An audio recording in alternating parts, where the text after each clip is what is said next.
Hey, Dustin. It's David Arquette. What's up, buddy? This is a message from your friend Brian and me, David Arquette, saying thank you. Thank you so much for being a fan of the Scream movies, Eight-Legged Freaks, Ready to Rumble. I also heard you have a podcast called Don't Go Out There. I wish you all the best with that. And I just want to say thanks for being a fan and keep watching movies. Keep doing things you love. You're the greatest. Don't let anyone tell you different. In a world where zombies, ghosts, serial killers, and vampires all exist, it's Nico, Brian, Mike, and Dustin, and they are all that stand between you and the films that could end the world. Welcome to the Don't Go Out There Horror Movie Podcast. Welcome back, everybody, to the Don't Go Out There Horror Movie Podcast. Just want to thank all of our fans and listeners. Really appreciate the support. You guys are awesome. Before we get into tonight's film review, just want to give a quick shout out to our website, don'tgoouthere.com. Everything about our podcast is on the website. All of our episodes and interviews, if you want to check those out. We've done some incredible interviews in the past. Go check them out there in a specific tab by themselves so you don't have to scroll through hundreds of episodes on Apple or Spotify, etc. We also have our store if you want to grab a shirt, a mouse pad, a hat, all that good stuff. We'd love to see your pictures, rep your favorite podcast. And Shan's Etsy page is also attached if you want to grab a tumbler.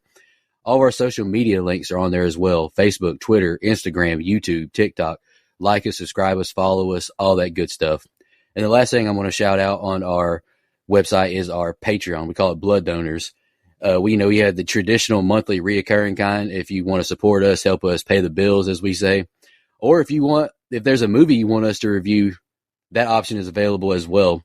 Just check out our website, don'tgoouthere.com. Also, if you haven't noticed, we've recently joined the Believe Network. So there's some ads on our program now. But if you want ad-free content, go check us out on Blood Donors. The ad-free episodes will be available there. We appreciate your support. We hope you enjoy the episode. Happy birthday, Dustin. We are doing Dustin's birthday bonus this year, and I cannot wait to hear this, to be honest with you. Dustin, just go ahead and announce your pick and why you picked it, man, because I'm just ready for the fireworks to start. So, it's no secret I like Ari Aster. I think he's a very creative guy, and I love original content, and that's what he does outside the box. So I was like, birthday pick, I don't want to do a full movie. So let's do something kind of short, like a short film. Ooh, Ari Aster. So I picked The Strange Thing About the Johnsons. And as for why, there's really only one reason why. It's because I want to hear how mad Brian gets. No, I think you just said it. You enjoy Ari Aster. I think you said you'd rather watch a man get raped by his son rather than a sequel to anything. Well, that's not what I said. It could be interpreted that way to some, but that's not what I said. I just as far as things that we've covered, this is the most unsettling thing that we've ever covered. I stand by that. So, yeah. All right, I'll go next. Happy birthday, man. Thanks, man. It's very taboo. It shocked me the first time I watched it. Within the first couple minutes, the picture dropped. I was like, "What in the world am I watching?" Yeah, I don't plan on watching it again. I really don't know what to rate it because it's well acted and made, but I don't really care to ever see this again. Go ahead, Brian, if you want to say anything else before we get started. Positive only. This is my birthday. Love you, brother. All right, I'm reminded of Dustin in Human Centipede review. I'm maybe Nico at the end of 3 from Hell. Honestly, I feel disgusted. I feel pissed off that I even had to watch this. By the way, happy birthday to you, Dustin. Thanks. And I almost feel like I should be compensated in somewhat for having been put through this. And to think, honestly, there are people in this world who like watching these kinds of movies, and it has me simply reminded how mentally fucked up people are. And Ari Aster is one of those people. Every one of his movies I've seen, some aspect of being fucked up in it. People can point to Midsommar all they want. I didn't forget that there was a scene where a naked woman basically raped a guy and forced him to impregnate some girl. Oh, and I also drank menstrual blood. I didn't forget that part in there. We get a literal giant fucking attic dick in Beau is Afraid because, I was actually going to get on him for the dripping cum in Lighthouse, but that's Eggers, so, Astor gets a pass on that one. But here, this is the movies that we're reviewing. I saw where he's the executive producer on the upcoming Hansel and Gretel. Can't wait for that incest. That's going to be all up in that fucking movie, I'm sure. Hey, he didn't direct it. He didn't write it. Whatever. He wouldn't executive produce it if it didn't have something in it. He's like, whoa, you want my money? Here's what you need to put in it. Boom. So yeah, fuck this disgusting movie, but happy birthday, Dustin. Thanks, man. Hey, and also, are you forgetting Hereditary? There's nothing messed up in that movie. That's a completely normal movie. It's a good comedy. That's something. Oh, I can't believe you guys made me follow that. You should have saved Brian for last, man. All right. First of all, happy birthday, Dustin, you asshole. I had already seen Strange Things About the Johnsons, and I think about a year ago, maybe a year and a half ago, me and Dustin joked about picking this someday to each other. Like, man, if we did this, I think Brian would blow a gasket. And so I think we put it on the back burner. But then I think we all started picking shit to piss each other off. Like my pick from this week, I just did to piss you off, Dustin. So anyway, look, I was just kind of fucking with Dustin before we started. It is a well-made movie in the sense of, the camera work. Ari Aster is a good director. Now, writing-wise, I don't know why every movie has to involve masturbation from a man of some kind. Almost instantly we get it in this movie. Okay. It's a fucked up topic. It's not something I ever care to revisit again. I was hoping I would never have to revisit it again, but I have now. So thank you for that, Dustin. This will get a low score simply because I don't ever care to watch a movie about this topic. And honestly, truth be told, I think Dustin will be proud of me because I found a way to make Mom the worst character in the movie. Go ahead. Oh, and also, before we get going, Brian, Mike is correct. You can actually thank him for this because, Mike, you're the one that planted the seed of me picking this eventually. Because when you said that, when we were joking back and forth, I kept it in the chamber. I was like, I'm going to. If he does it, I'm going to one day. So, and also, Brian, you said you feel like you should be compensated. Don't worry, buddy. Check your mail the next few days. I have a hardback copy of Cocoon Man in the mail on the way to you. Well, listen, fuck both of you, but happy birthday to Dustin. Hey, Brian, really quick, would you rather watch this short film again or sit through one of Sean Irwin's picks? Dude, I would rather watch literally anything else but this. Oh, cut that or you're going to give Sean some ideas. Well, Sean's not allowed to donate anymore, so, I mean, unless he goes through a third party that we don't know is Sean. So, okay. Are you guys ready for this scene by scene? Because we have two of these amazing scenes. I can't wait. And I'm going to get started on this. I hope it lives up to your expectations like this movie did mine. Okay, we start off in 1995 watching the credits and just hearing something that sounds like someone beating his dick. Oh, it is. Did A24 make this movie? I had to double check. The young man flogging his one-eyed wiki, shout out our Lighthouse review, to a picture when his dad and acclaimed poet Sidney Johnson accidentally walks in. Sidney apologizes and reassures him that it was natural. But then we see what he was beating off to. And guess what? It was a picture of his fucking dad as a younger man. Jesus Christ. Thanks, guys. We fast forward to 14 years later, and Isaiah is marrying a girl named Marianne. Sidney looks miserable as we see a shot of Isaiah grabbing his dad's ass behind everyone's back. And surely, sexual abuse isn't going on, right? Right? You fucks wouldn't make me watch a movie like this, right? Ha! Well, if you said, yep, they're all assholes that will just think it's funny, then you were correct. Because the next scene at the reception, we see Sidney's wife and Isaiah's mother, Joan, discover Isaiah trying to pull out Sidney's dick and suck it behind a fence on a seriously distressed-looking Sidney. Lovely. Despite being disturbed, Joan regains her composure and acts like she didn't fucking see it. Yeah. And Mike thinks she's the worst part in the movie. Like, raping your dad isn't worse. But okay, cool. That's a great idea. I want to see that defense. That night, we see an awkward dinner with Sydney and Joan and the two newlyweds, and Isaiah appears jealous of Sydney and Joan holding hands. That's his mother and father, by the way, in case you're not following. And he rubs Sydney's foot under the table with his. We cut to later, where Sydney finishes printing out a typed manuscript called Cocoon Man, where it chronicles his disgusting, incestuous abuse by his son. While Joan is in the shower, he leaves it under her pillow, where Isaiah busts in shortly after he finds it. Later, after reading it, he confronts Sydney with it, and we cut to Sydney deleting the file off the computer. And thank God, the next set of scenes is the ending. But I do have to ask, unless Isaiah and his wife are living with his parents, like, why couldn't he just tell his wife at literally any other point in time when they aren't in the house? Why are they in the house why is Isaiah in the house the entire time when he's married? Go ahead, man. I got to follow that. Okay. To anybody who's listening, I actually did take serious notes like it was a regular movie. So here we go. Starting the film off with the sound of a teenager beating off. Alrighty then. Getting caught doing that by your parent. One of the most embarrassing things ever. Not that it's ever happened to me before or anything. If you're watching this for the first time, this is a very good father moment from Sydney.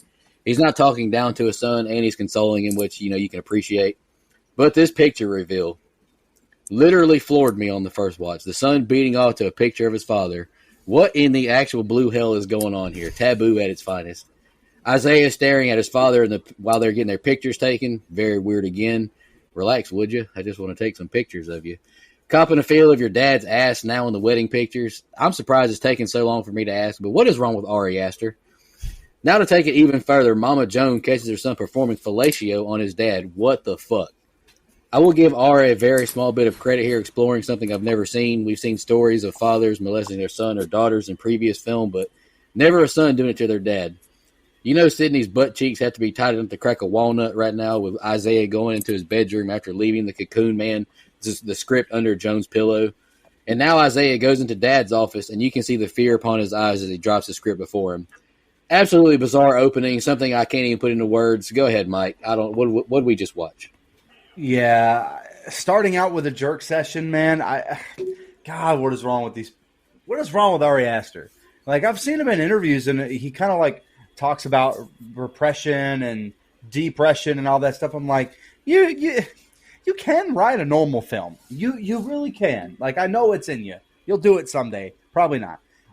Jesus Christ. Bear, maybe it's really as simple as Ari Aster likes to beat his own dick. All right, I can respect that. Man likes to masturbate. That's a little bit of an addiction. You should probably get looked at, but good for him, man. Good for him. Now, I will say, truth be told, a little bit too much about me here. I've never had a parent interrupt me while masturbating, so I don't know what this is about. You got to wait till mom and dad aren't home, man. You can't just be out here, fellatioing yourself with people in the next room. That's not cool. I like how he says, what taboo is. Of course he knows what taboo is, especially when we get that picture revealed. Just, so creepy. So we're in for a fucking wild ride the minute that you see that. And beating off to a pic of dear old dad, I just know Brian's eyes lit up. He was so excited to finish the rest of this movie. And by the way, when someone says I love you and you say I love you back, that's kind of a weird response. It never sounds right to the ears. I love you too. I love you. I love you back feels a little odd. Like, I don't know. That's such a minor part of the movie, but for whatever reason, that's always bothered me. Man, I hate this because Dad seems like such a nice dude. What I know is about to happen makes me so sad and mad. Brian, I was just kind of kidding. Mom is not the worst character in the movie, but she does turn a blind eye to everything. Like, she clearly caught them a lot earlier. I feel like she could have said something way beforehand instead of just turning a blind eye. I don't know, man. Makes you an accomplice, in my opinion, Mom. Just incestual assault of your dad. I don't know how to cover this. This is I just don't know what the fucking. Just a sick mind from Ari Aster, man. Jeez. And again, these people are sick and twisted, and so I don't think it's a subject you have to stay away from, right? Like, I understand making film to cover taboo subjects because a lot of times, how would we ever know this was happening or believe that it is a thing where son is actually assaulting their dad? You know, I'm sure that's happened before. And so, like we've talked about representation and all that stuff, like that story has never played out in a Hollywood movie in my mind. So to see it, you know, I understand making a film about it. It's just very difficult to watch. And, the son abuses his power over dad and that familial connection to just control him, right? You can just tell how heartbroken and devastated that he is. I just feel awful for him, man. I wish dad had the strength. I know he doesn't, to beat the absolute shit out of him, but he's a little old now, so he probably would get his ass beat. Fist fight, not the other kind. Sorry, go ahead. Glad you clarified.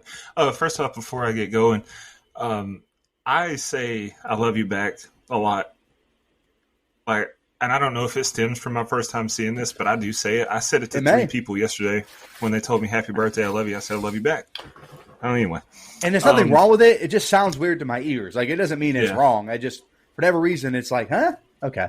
I think that's why I say it, is so that I don't like to try to spice things up. You get so used to hearing I love you too. Anyway. It starts off in true Ari Aster fashion, beat off scene. Brian has already checked out, and honestly, I don't blame you, buddy. But I promise you, Pops, what he was doing was not natural. It's like the furthest thing from it. The picture reveal, that's probably the most shocking thing we've ever covered on this show, and that's saying a lot. So disgusting, and it only gets worse. Starting with him putting his hand on his dad's John Brown hind parts, to quote Coach Boone, in the wedding photos. I mean, good night. There is good camera work at the reception. I mean, for a short film, this is so well made. Aster, as strange as he may be, and as much as Brian may hate him, he is very talented. Mom handled what she saw a little too calmly for me. That was insane and disgusting and disturbing. So, Mike, when you said that she might be the villain, the reason I tend to agree with you is because she should have spoke up right then. I don't care if it's a wedding reception. I'm burning it down right then. Anyway, something funny, if I can find something funny about this, is, so I watched this on YouTube. It's free to watch on YouTube. And I turned the closed captioning on when I did my notes. And when he says, hey, Pop, time for Din Din, YouTube thought he said, hip hop, Stanford Indians. And it made me laugh. So that's what the closed caption said. Seeing the envy in Isaiah's eyes when he held his mom's hand at the table, just yuck. I mean, this is just a mind-blowing open. Derogatory. I gotta say that in a derogatory way. But it is really well made, well written, and it is fascinating. Something we haven't seen before. God, that's not a bad thing. Thank you for taking that away from me. We cut to New Year's Eve shortly after, and Isaiah's erratic behavior begins to show as he lashes out at Marianne. We cut to later that night where Sidney is listening to a self-help tape in the bath, minding his own business, when Isaiah breaks down the door, and rapes him. From the next room, Joan hears Sidney's screams, but fucking ignores them. We cut to the next day where Sidney attempts to leave the house with another copy of Cocoon Man, but is led into another confrontation with Isaiah, who is for some reason still there and sitting in the kitchen. He also gaslights him about the relationship, and Sidney has had enough. He runs into the street where he commits suicide by jumping out in front of an oncoming van. I almost paused it right then and tried to do the same thing.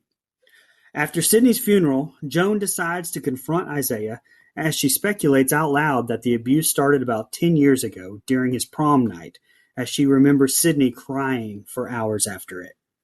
Isaiah tells Joan that she is delusional, and she calls him Sidney's killer, causing him to lash out and tell Joan that he loved Sidney better than she ever did.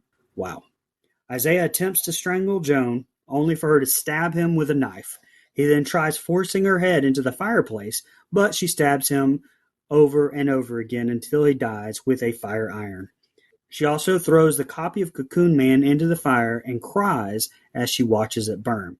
the same way I cried because I had to watch this. Go ahead. Sorry, Brian, you had to endure that, but we just know we appreciated your scene-by-scene efforts. It was very funny. We see Isaiah and family celebrating New Year's, and it's very disturbing seeing him kiss his wife with his eyes wide open while staring at his father. I have to ask, what kind of trauma did Ari Aster suffer that makes him want to write a script like this? Because I don't know, man. I don't think that whatever you went through justifies it. I'm sure we all noticed it's Ari Aster's voice narrating this audio book Sydney is listening to. Horrifying to see Joan blatantly ignore her husband's cry for help, too. Man is getting his shit whooped by her son in the bathroom, and she just turns the TV up. What's going on? Great facial acting of fear by Sydney as he lies awake at night, haunted by what he just went through.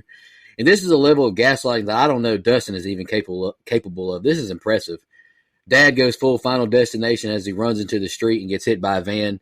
And I thought the son's reaction was low-key funny with how he's crying and reacting. I did laugh as he yelled at his mom to not touch him and call the fucking ambulance. Joan's face at the funeral I thought was very interesting. It's more scared than sad.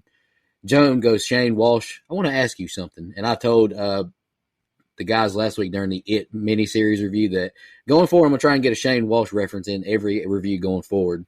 Excuse me, I loved him more than you ever did. The son said that to the wife? Okay. Thank you, Joan, for stabbing him. This young man is troubled, and quite frankly, he just needs to go. Fire poker is an underrated weapon. Getting stabbed in the eye would be so damn painful. And I love that she didn't stop stabbing him. Make damn sure is what I always say. I understand burning the book, but should have held on to that for evidence for upcoming legal troubles, in my opinion. Mike, this is the last thing I got. I have no idea what to think, but this was something. Thank you for picking it, Dustin.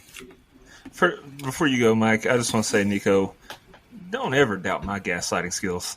But anyway, I can give you references if you want. Were you at least impressed by what happened with him? It was good, right? Yeah, it's kind of, we need context. Don't clip that to say I was impressed by him, but yes. When Isaiah was gaslighting his mom.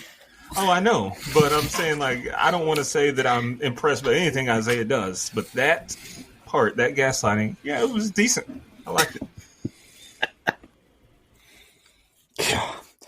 I actually don't have a ton here. The sadness in Dad's eyes is truly awful, man. Like, I just don't even want to imagine what he has gone through. And his screams are horrifying. And Mom just turning the volume up, that's what I was talking about. Like, yeah, the son's the villain, but Mom, go fuck yourself, man. Like, you just turn the volume up on your husband getting raped by your son. Like, you know what the fuck is going on. At least call the fucking police. At least. You don't got to barge in. You might get killed, but at the very least, call the fucking police, man. And, you know, husband never even finds out that she knew. Like, never, these two never had the discussion. Just heartbreaking stuff, man. You know, and fuck this guy. Like Nico mentioned, out of context, this sounds terrible, but an impressive level of gaslighting. I think we all have to kind of admit that is some crazy spin. Spun that shit like the DJ from 8 Mile, man. Like, that is insane spin that he puts on this. Just gaslighting his mom. And, you know, he's honestly, you know, Dad's probably better off run over at this point. Probably better off dead, as the expression goes. Like, I would rather die than continue to live this way myself. And Sydney's truly in a better place now, so good for him. I still don't know why Mom waited until after death to bring this up. I think it makes her horrible. I know it's a hard subject to deal with, and I'm sure that's what they were trying to convey. But with the benefit of hindsight and how open we are about these kind of taboo subjects in society now, I can't help but think it would have been really good of you to bring it up here. And, you know, he should have died a fucking long time ago. He deserved to die and spent the majority of his adult life raping your husband. So, you know, fire poker is a great weapon. You are correct about that, Nico. I would have burned the book, though. I definitely would have burned the book. Like, if I'm going to live, I'm probably going to burn the book. And the legal trouble that you mentioned, I also thought about that because it's like, well, he's dead. The book is burned. But now you kind of have to explain away why your son died with no evidence. So maybe I wouldn't have burned the book. I don't know. But Ari Aster, I just want to say, I don't know whoever hurt you in the past, but I'm truly sorry. And for the love of God, please never make anything like this shit again. Please, please, please. In the words of Sabrina Carpenter. Hey, I heard they're doing a full-length version of this, a full feature film, about 2 hours and 15 minutes, and I'm going to pick it. It's overdue already. You had Mike at full Hey, son. length. All right, anyway. Dude staring down his dad while making out with his wife. I just shook my head like this guy's got problems. And then he kicked the door into the bathroom. Like, Dad's got to fight back. I know that every man's worst fear is having a fight with his wiener out, but man, push comes to shove, sometimes you have to do it. And Mom just turning up the TV to drown out the screams. That's horrifying. Like, she shoulders a lot of the blame. Not the majority, but a lot. The writing is so good when Isaiah talked to Sydney before he could leave, and the acting is really good too. And we're not done with the shocking developments.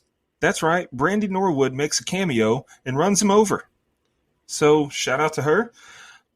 Joan waiting until Sydney's death to confront Isaiah is crazy, but it leads to a crazy fight scene. She stabbed the tar out of that sick freak with the fire poker. I liked it. I felt like this was one of those things that you'll never forget watching. And I just know that everyone's glad it's over.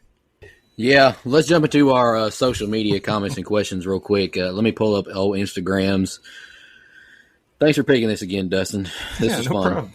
I actually had fun with it. It was different. So, it wasn't a really long review. So, the first comment we got on Instagram is from Lyle Plosh, and he had just a question. Y'all had to pick this? Yep. And No, Miami we didn't have to. Miami Flavors commented, "Ooh, this one is going to be interesting. I can only watch this one time and one time only. Very disturbing," with the emoji with the little sweat beam on the corner of his forehead. Dustin, you got the old X or Blue Skies pulled up? Yeah, we only got one. It's on X, the artist formerly known as Twitter, and it's from that guy Millhouse 14108. He said, "This movie took my gag reflex on a world tour," with the puking emoji. Trying to view this through the eyes of filmmaking, it did well. The acting and subject matter did what I assume Ari was going for, making you feel uncomfortable. Not my type of horror, but it is horrifying. 5 out of 10. Love the show, fellas. Appreciate that. Who commented that again? Millhouse, that guy 140, or that guy Millhouse 14108. All righty. Brian, we got anything on Facebook?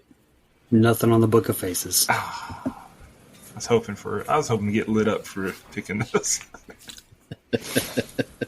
Is there a budget for this, Mike? I don't know Yeah, if there is actually, a budget for this. there is. This movie was made for around $7,000, shot in Pomona, New York, and only became available once it was officially leaked online. So they just decided to go ahead and put it out there and not charge anything because it was already out there. So no money made off of the project. Yeah, I mean, but it did gain him notoriety, and look at him now. He is. Well, Nico Ari and I Aster talked about has this. the He is still Right. as fucked up as ever. he What were you saying, Mike? he has the distribution rights to the film. So if he did want to make money off of it, he could. I'm a physical media guy. I would not add You- this to my collection. You would buy the Blu-ray. No, I wouldn't actually. Steelbook. But no, Nico and I were talking.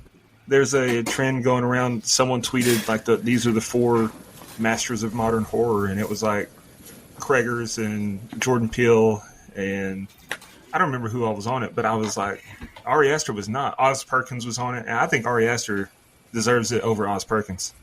Say what you want. His movies stick with you. All right, let's jump into our favorite kill, least favorite kill in the rating. Dustin, do you want to go first or last? Ricky Bobby. Yeah, I'll go first. Set the bar We're high. saving Brian for last, for God's Yeah. sake. Mine's Set easy. I'll set the bar high. First of all, there's no trivia that I could find, but I do have, just one tidbit. Wouldn't be my birthday without it. Billy Mayo, who played Sidney, was in The Perfect Storm, good movie, with Shooter McGavin himself, Christopher McDonald, who was in Once Upon a Time in Venice with David Arquette. Now that that's out of the way, favorite kill, it's a tie. Isaiah deserved to die, and I'm glad that Joan was the one to do it, and it was cool, like stabbing with the fire poker.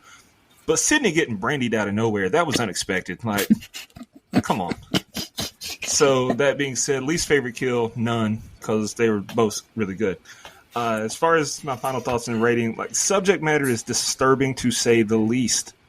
but it's very well made. Especially, I mean, this was only his second short film. The first one was like 7 minutes or 12 minutes or something. This one's 30 minutes, and the limited budget, like it look. I mean, it's well made, especially for a short film with such low budget. I gave it an 8. Not sorry. You gave it an 8? Not sorry. No. Hey, you're what? fucking Hey, what lying. happened to? You're lying. You are lying. Sound like Kevin Hart. Hey, You're lying. You're lying. Brian, I don't give it an 8 because of enjoyability or rewatchability, but based on technical quality, originality. Shut And up. and Are how, you going to go back and look at the fucking ratings and you're telling me, as hard as it is for you to give a movie a fucking 8, you gave this an 8? Yeah. There is no more rules on the show. Nobody cares. Ari Aster is a genius. What can I say? He's Dustin's become too hoity-toity. Can't do it. What is this, man? He's become a fart sniffer film reviewer. What is this? Listen, it's as an aspiring filmmaker. Hopefully one day. You can't gaslight the same as Aster. Isaiah can, brother. Ari Aster is one of my inspirations. Like, I love Ari Aster. I'm not sorry. I should have Everybody my mic understands. muted, but this has been. I forgot. I'm sorry. Oh God. Hey, what happened to Sydney again when he ran to the street? Oh, he got brandied out of nowhere. I feel like Shaq with Chuck right now. What about him San Antonio? Oh, San Antonio, big as hell. My favorite kill is definitely Isaiah. He deserved it. Fucked up individual. I didn't pick a least favorite kill either because I thought Sydney's was at least funny, and it was kind of sad too. Like, but I mean, you're a grown man. Why can't you just kick your son's ass? Like, stop him. Why are you allowing it to happen? Fight back. Like, Jesus. I don't enjoy watching this by any means. I do think it's well made, especially if it's only $7,000. But it's getting a 4 for me. Sorry, brother. All right, let me go ahead and go. My favorite kill is going to be Dustin after this review. I think Brian's going to kill him. My actual favorite kill is Isaiah. My least favorite is Sydney. Yeah, like I said, second watch was fucked up the first time. Almost even more fucked up now because I had to really watch it intently and take notes. So it's a different ball game there. Yeah, man. I hope all the horrible things in life happen to Ari Aster at least once. I don't want him to die or anything, but why do you do this? Why do you do this? And then you're inspiring a filmmaker like Dustin to make something else like it? Jesus Christ. The world is doomed. I give this a 0. Oh, that's harsh. That is not harsh. I'm out. Seriously, Dustin, I am worried about you as a friend. Thanks. Your idol is the guy who made this. I didn't say he's my idol. He's an inspiration. You said a lot of stuff. We can rewind that, and I'm pretty sure it was at least equal to idol. I said if we were to he's look one at of that. my inspirations. Okay. Anyway, as far as this movie goes, it's a complete waste of your time if you're thinking about going to watch it, unless you're a sick fuck. And I cannot believe Dustin gave it an 8. It's unbelievable. Ungoddamn believable. It gets a 0 from me. And hip hop, Stanford Indians, and happy birthday, Dustin. That gives us an unbelievably low composite of a 3. I mean, I'm just blown away. And then Are you? I am actually. Dustin, this is a movie about a son raping a father. I don't want to watch this. It's not a about 0, that, buddy. It's not. That's fine. It is It's about not. It literally has No, nothing I'm to do saying with it. the movie is about that, but when you're talking about how well it's made, it's not about the subject matter. We've seen all kinds. See, I just want some of consistency. movies. Because I've given well-made movies that I didn't enjoy a decent score, and you jumped all over me. But you're doing it here with this movie? Fuck you, inconsistent You know, ass. we used to have standards on this podcast. Yeah, There they used to mean be nothing anymore. You're There right. used to be a Absolutely. saying that the rules don't apply to 100%. Dustin. I mean, have you forgotten? Yeah, fuck that. But Hey, Mike didn't like That was Dr. Sleep last for a long fucking time. week. so That's right. there's not a Rotten Tomatoes because it's a short film, but IMDb, to prove that I'm on the right side of history, IMDb is 7.1 out of 10. That's ungoddamn believable. Letterboxd 3.2 out of 5. So, I mean, what are we doing?